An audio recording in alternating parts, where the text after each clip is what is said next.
All right, Mike and Eric, for more on this now, let's bring in former Israeli Prime Minister Naftali Bennett. Mr. Bennett, thank you very much for joining us here. First of all, Iran says this represents a serious escalation and changes the rules of the game. So do you anticipate a consequential response from Iran, or did Israel send a strong message to Iran to stop while you can?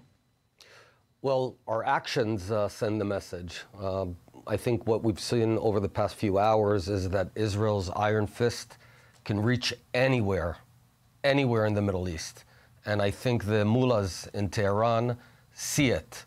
And I think they're now understanding that if you mess with the Jewish state, we hit back powerfully, and we will no longer tolerate anyone who's threatening our people.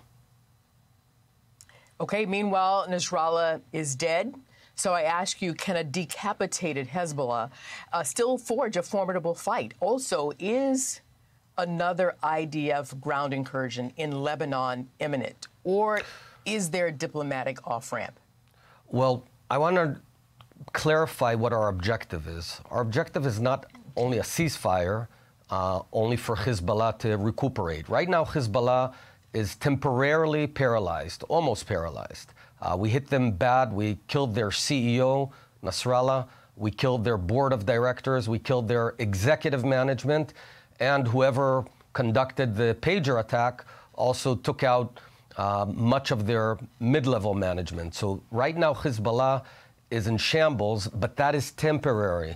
If we let up, then they will ultimately be able to recover and threaten our northern citizens again. I want to point out, for the past 35 years, they've been making our lives hell. They've killed scores of Israelis. They killed my best friend. Over the past year, they killed dozens of Israelis, including 12 children playing soccer. So what we need to set as an objective is to permanently remove the threat of Hezbollah in the north. So does that mean a ground incursion is going to be a part of that maneuver? That's a possibility. There's a couple of ways to achieve it. I trust that the IDF knows how to get that done. Okay, we'll move on. We're 8 days from the horrific Hamas terror attack in Israel, the day Iran tried to stop normalization between Israel and Saudi Arabia. Now, this morning, Republican Senator Lindsey Graham had a message about this. Let's listen.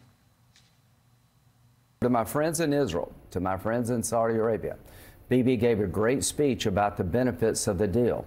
I've gone over since last April 7 times trying to help this administration normalize between Saudi Arabia and Israel. Do not give up. Do not let Iran win. Do the deal. So I ask you, is a deal to end the Arab-Israel conflict going to get done? I hope so. I think that sort of deal where we create an alliance of the positive countries and the moderate countries in the region, the Saudis, the Emirates, Bahrain, Egypt, etc., in order to fight and repel the horrible axis of evil of Iran, Hezbollah, Hamas. And I think that now with Israel on the offensive, we need to set a very clear goal. The goal is that within a reasonable time frame to topple the Iranian regime of the Islamic Republic of Iran. You see, that Iranian regime is the epicenter of all our problems in the Middle East. And it's despised by its own people. The Iranian people hate their regime. It's an incompetent, corrupt, mean, old regime that will fall. But I think America, Israel, and the allies in the region can accelerate the demise of that regime. How do you do it, and what's a reasonable time frame? Well, you do it not necessarily with war, but you use a bunch of tools similar to what was used against the Soviet Union in the 80s. And I'm talking about economic sanctions, diplomatic sanctions. I'm talking about empowering the people of Iran who go out and protest, and every time they protest, the Iranian regime turns off their internet. We can take care of turning it back on. There's a lot of things that we can do to empower the Iranian people to overthrow their regime. And I want to make one more point. Over the past 30 years, and especially the past year after October 7th, our enemies thought that Israel has lost it, that the Israelis are weak, exhausted, not willing to sacrifice anymore, that we've lost our edge. And I'm here to say very clearly, Israel is a nation of lions. Our people, thousands of people, drove down on October 7th to defend brothers and sisters, and many of them lost their lives.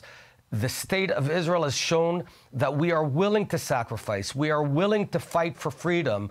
We are willing to put our ideals on top of our material considerations, and we've not lost our edge. We can be clever, sophisticated, surprise our enemies, and it's only begun. So my point to the region and to our enemies, we're back big, and we can make the Middle East a much better place.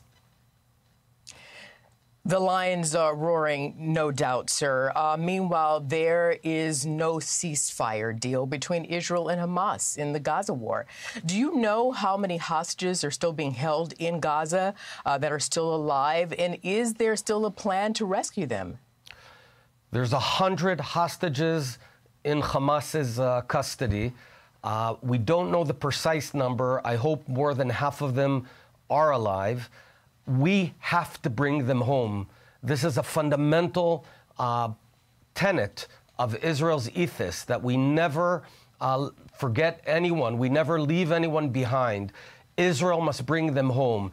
We have to step up the pressure on Yahya Sinwar and reach a deal where we can bring them home safe and alive, because right now they're suffocating in those tunnels. It's a horrible thing, and we're just a few days from now, it's gonna be a year for their kidnapped. They were kidnapped from their beds, from their homes. This is unacceptable. Indeed, it's unacceptable. Do you think you'll get those hostages home soon, sir? We have to. We have to apply the pressure and at the same time build the right deal to bring him home. Okay, so Israel is fighting Hamas in Gaza. I'm going to wrap here. Hezbollah in Lebanon with 37 days until the U.S. presidential election. Can U.S. diplomacy work before then? Well, we need America's back to defeat our enemies, to remove the noose that's been around our neck for so many years that we mistakenly let it build over the past 15, 20 years. But now we are on the offensive. What we need from America's help is, one, have our back, and two, bring the hostages home. Create a deal where we can bring all the hostages home in the right manner. I believe America has made it clear that they have your back, but I do want to ask you, are we looking at a widespread war now, given what's happening there in Lebanon? Well, it is already a widespread war in the sense that our enemies for the past year have been hitting us again and again and killing Israelis, and created a no man's land in northern Israel. The only difference over the past 10 days is that now it's a two-sided war where we're hitting back. And those who did not press for 11 months to dismantle Hezbollah, I would suggest that when we're hitting back, don't tie our hands and let us get the job done. Because what we do now will bring quiet, stability, and security, and hopefully peace for the next decades forward. Understood, sir. The question remains what you will do now and how long it's going to take. But we are going to watch. We appreciate your time today, and I'm really sorry to hear about your best friend, sir. I did hear that. Former Israeli Prime Minister Naftali Bennett, thank you very much. Thank you very much.